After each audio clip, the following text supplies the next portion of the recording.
दोस्तों, जिस बात से घबरा रहा था अमेरिका, आखिरकार वही हो गया। ईरान ने बड़ा हमला अमेरिका के मिलिट्री कैंपों पर कर दिया। इसको लेकर एक बहुत बड़ी खबर निकल कर आ रही है। जहां एक तरफ ईरान ने हाल ही में इजराइल पर ताबड़तोड़ हमले किए, वहीं उन्होंने यानी दावा है कि ईरान ने अमेरिका की मिलिट्री कैंप पर हमला कर दिया। ये बड़ी खबर आपको दिखाने जा रहा हूं, जिसने अमेरिका की सांस फुलाकर रख दी है।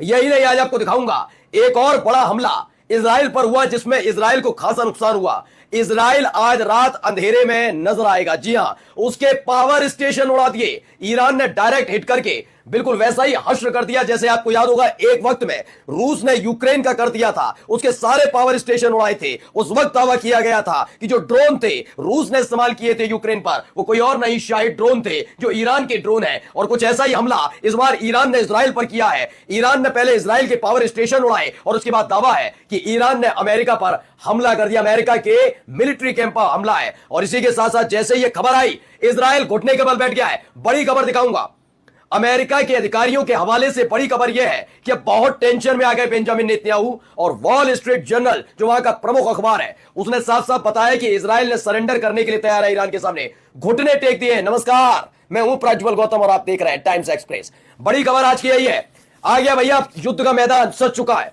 अमेरिका की यह गलती उसको कैसे भारी पड़ने वाली है वो मैं दिखाने जा रहा हूं, क्योंकि इससे पिछली वाली वीडियो में मैंने आपको दिखाया था।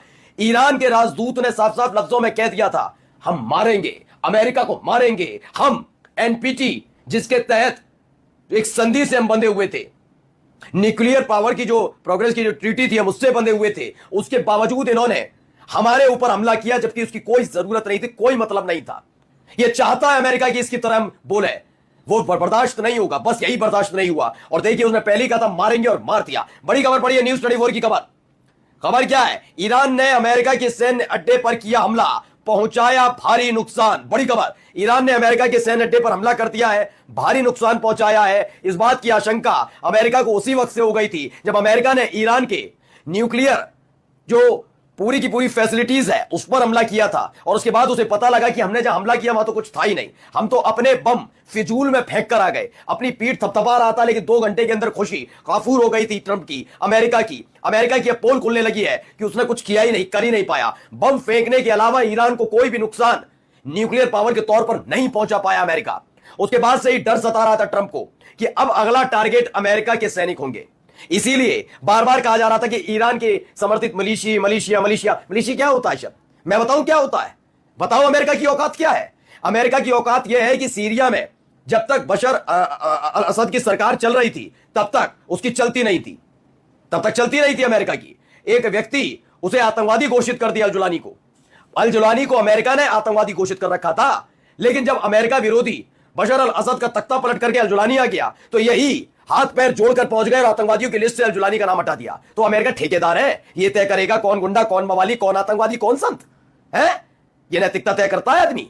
तो ईरान की मलेशिया कहा जा रहा है। तुम्हारे कौन कौन मलेशिया है जरा बताना होगा अमेरिका को। खैर, अमेरिका के सैन्य अड्डों पर हमला हो गया है। बड़ी खबर ये, अब आइए आगे खबर देखिए। ये देखिए खबर, ईरान की मिसाइल से इजराइल में अशदोद पावर स्टेशन नष्ट हो गया है।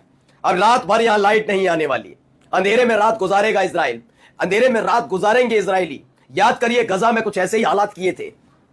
हमास का अटैक हुआ था और उस अटैक का बदला चाहते तो हमास से लेते, हाई टेक्नोलॉजी वाले देश हो ना, तुम्हें तो बहुत जानकारियां इकट्ठी होती है ना, लेकिन नहीं, तुमने मासूम बच्चों को मारा था, तड़पाया था खाने के लिए, पानी की एक बूंद के लिए तड़पाया था तुमने, बिजली के लिए अंधेरे में था गजा। अब वैसे ही कुछ हालात इजराइल के हैं। 14 थे जो उसके शहर है बर्बाद हो चुके हैं। अब एक एक करके उसके पावर स्टेशन पर हमला हो रहा है। अब एक एक करके हर एक शहर की लाइट गायब होने जा रही है। पहला हमला ये, चलिए दूसरा देख लीजिए। ये वो इलाका है, यहां पर हमला हुआ, इस तरीके से कुछ हमला किया गया। और उस हमले के बाद देखिए, Israel power station directly hit by Iranian missile. Ashdod का पावर स्टेशन खत्म। अब इजराइल में लाइट गुल, बत्ती उड़ गई इसकी। अब आइए धुआं उठते हुए देखिए, तेल अवीव पर हमला भी कर दिया इन्होंने।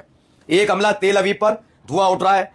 सोचिए कोई नजर नहीं आता, तो इंसान दूर दूर से साहब गाड़ियां खाली छोड़कर भाग गए, डरे हुए हैं। और डरना लाजमी है ना भाई, जो सरकार है, बड़े बड़े अधिकारी हैं, पूरी पूरी सरकार है, कहां है वो? बंकर में आराम से। हम तो सेफ वाले बंकर में, वो कहां है? वो ऐसे में है जिनका बंकर नहीं है, वो बस छिप रहे हैं। वहां मिसाइल गिर जाए पता नहीं, वो बिल्डिंग, वो इमारत, वो टनल उस मिसाइल को झेल पाएगी नहीं झेल पाएगी पता नहीं है। लेकिन ईरान के बारे में एक तारीफ करूंगा कि उसने नागरिकों को, आम लोगों को निशाना नहीं बनाया। जिस तरह के हमले हो रहे हैं, आप सोचिए कितने लोगों की मौत हो जाती है अब तक। होती नहीं होती, लेकिन नहीं, चाहता तो वो हमला करके निशाना बना सकता था, लेकिन नहीं, उसने ये नहीं किया। अब आइए, ये हैं इजराइल में बेंजामिन नेतन्याहू के लाडले, देखिए कैसे छिपने जा रहे हैं डरे हुए। कौन है? इजरायली पार्लियामेंट के ये नेसेट के बंकर में घुसे हैं, खुद आराम से एसी वाले कमरे में नीचे बैठकर ईरान की मिसाइलों से बचे हुए हैं, और इजराइल की जनता को कहां छोड़ दिया? खुले में। मरते हो तो मरने दो, देश छोड़कर जाने नहीं देंगे, खुद आराम से ऐसी जगह चिल कर रहे हैं, कोई टेंशन वाली बात नहीं। इजराइल के और बाकी लोग क्या कर रहे हैं? जनता क्या कर रही है? गर्मी में, धूप में, भूखे प्यासे, जहां जगह मिल रही है वहां छिपने की कोशिश कर रहे हैं। ये हालात पैदा किए हैं, बिल्कुल गजा जैसी स्थिति बन गई है इजराइल की इस वक्त, बिल्कुल गजा। अब आइए, ये देखिए टनल के अंदर छिपे हुए हैं, गाड़ियां खड़ी कर ली हैं इस टनल के अंदर, कम से कम मिसाइल गिरे तो हम बच जाएं, कम से कम ये यही अब चीजें की जा रही हैं। हर कोई इसी टनल के अंदर छिपने की कोशिश कर रहा है, बाहर देखिए, बाहर निकलना ही नहीं चाह रहा डर की वजह से। और डर लाजमी है ना भाई, ये सरकारी थोड़ी ना है, ये बेंजामिन नेतन्याहू के रिश्तेदार थोड़े हैं जो उन्हें बचाने के लिए आ जाएंगे, या अलग से इनके लिए बंकर की व्यवस्था की जाएगी। इनको तो ऐसे ही टनल में छिपना होगा, होगा नहीं होगा इन्हें, जैसे गजा के लोग कर रहे थे। देखा था वो दृश्य, तो कभी भुलाया नहीं जा सकता कि पहले खाने के पैकेट दिए गए, फिर अचानक गोलीबारी कर दी बच्चों पर, और मर्दानगी दिखा रहा था इजराइल। ये स्थिति बना दी थी इन्होंने, और आज बताइए वही सेम स्थिति है। हाँ, बस इस अंतर यह है कि वहां सब एक समान थे, चाहे हमास के लड़ाके हों या इजराइल और फिलिस्तीनी, लेकिन यहां क्या है? यहां आराम से बेंजामिन नेतन्याहू, उसका परिवार, मंत्री, बड़े बड़े अधिकारी सब सुरक्षित है, एसी वाले बंकर में लेटे हुए हैं, मिसाइल गिरेगी भी तो बच जाएंगे। लेकिन ये इन सबको छोड़ दिया गया है। तो ये अंतर है फिलिस्तीन में और इजराइल में। आइए बड़ी खबर, उमाशंकर सिंह की खबर है। वॉल स्ट्रीट जर्नल की रिपोर्ट के मुताबिक इजराइल ईरान के साथ अपने संघर्ष को जल्द से जल्द समाप्त करना चाहता है। थक गया इजराइल, थक गया बेंजामिन नेतन्याहू। अब डरता है बेंजामिन नेतन्याहू कि पूरे इजराइल को फूंक कर रख दिया।